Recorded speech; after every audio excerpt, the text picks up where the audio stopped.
Welcome, students. Welcome to the field of Caribbean studies, one of the more interesting and the more dynamic areas of the social sciences.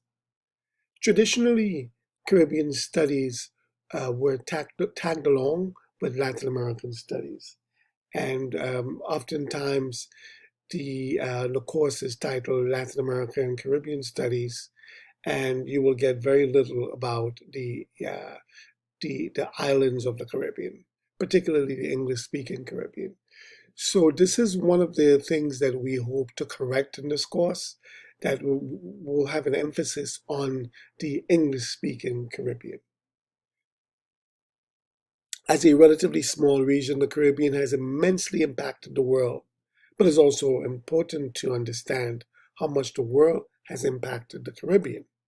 Now, these two interrelated dynamics are some of the areas we are going to be concerned with in this course.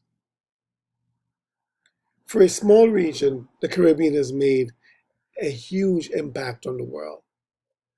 According to Sir Arthur Lewis, the Caribbean has made an impact on the world far in excess of the size of its population.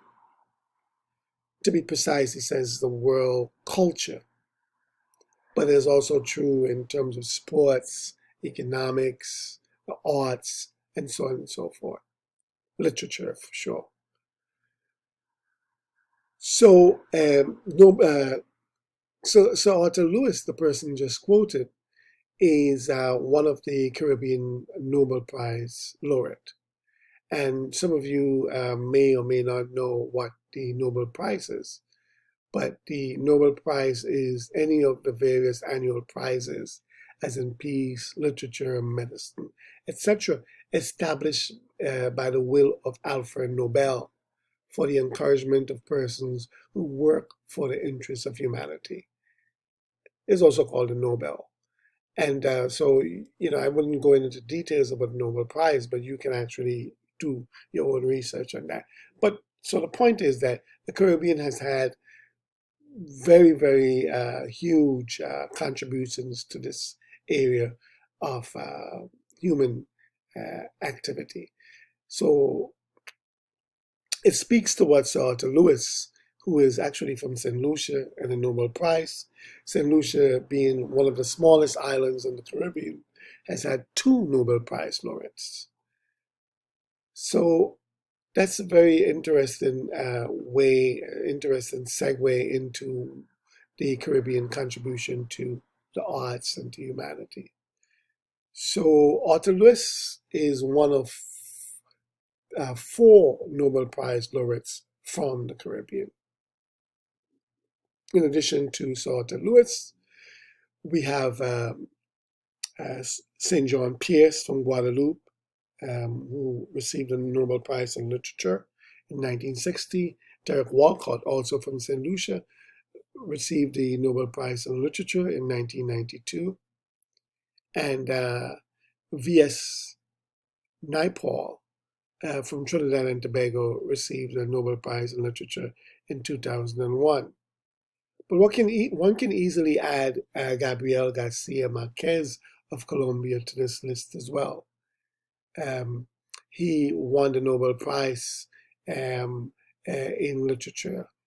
So if you look at the wider Caribbean, which this course tends to do, you will realize that the contribution is even greater than the four mentioned. The Caribbean presence in major metropolitan centers in North America and Europe has had profound economic, political, and commercial successes.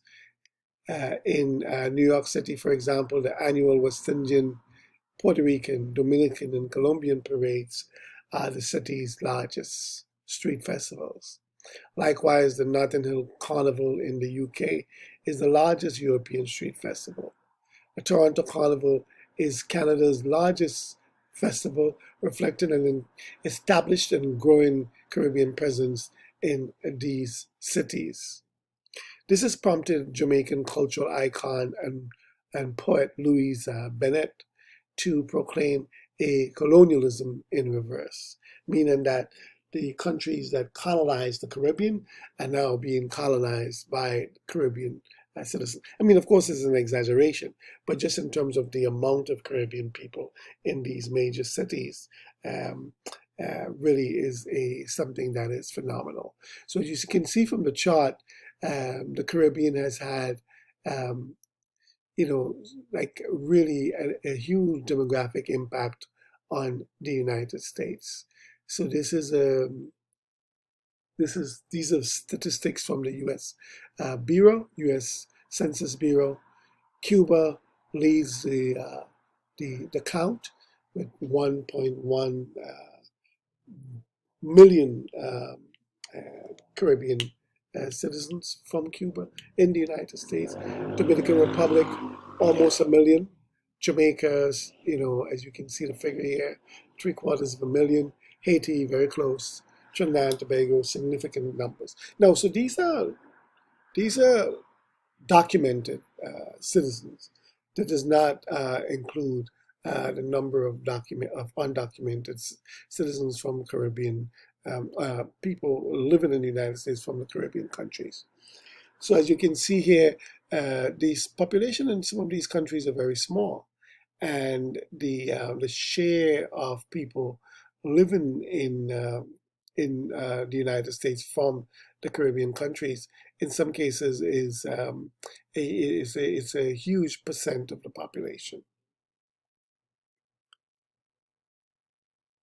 So, what is Caribbean? I present this dialectics of relatively small size and disproportionate influence from the start because it speaks to two important issues of Caribbean reality: the question of definition and that of self-determination. This we will explore in greater detail in this course, but the term Caribbean conjures different meanings to different people. A limited construction of the region uh, has it in language groups, singular trading blocks, or in terms of regional or sub-regional cultures. In this course, we will have the broadest definition of the Caribbean, and that will include the Caribbean islands, but also the rimland countries, the countries that are washed by the Caribbean Sea in South America, Central America, and so on. So this is how we'll explore the Caribbean issues in this course. However, we will focus mostly on the English-speaking Caribbean. There is a long established and deep two-way flow of influence between the Caribbean and North America. The first non-European voluntary migrants to the U.S. came from the Caribbean. Many of the enslaved that eventually were brought to the U.S. came via the Caribbean, and many Caribbean enslaved came from the U.S. colonies. One of the points missed in the crucible of American history and the history of the Americas is that British colonialism did not just have the 13 colonies that is often spoken about in the U.S. history, but there were 13 and more colonies in the Caribbean as well, ruled simultaneously as the British had ruled North America. Uh, so this close interconnection between the northern U.S. and the southern colonies of Britain makes for a very strong um, a bond between the Caribbean and North America. We know that the only place that George Washington traveled outside of the U.S. was Barbados to visit his brother in the 1700s. We know that Alexander Hamilton was actually born on the tiny Caribbean island of Nevis. But do we know also that the founder of Pennsylvania was a Quaker from Barbados? Do we know that most of the early governors of Virginia and South Carolina were from the islands? So the reason I brought these issues up is that it's very important. Caribbean studies is very important for people living in the United States people wanting to do business in the Caribbean, and people basically engaging the Caribbean community in the United States or the Caribbean. Okay, so this is how the course will proceed with these issues of interconnection and linkage between the various uh, areas of the Americas.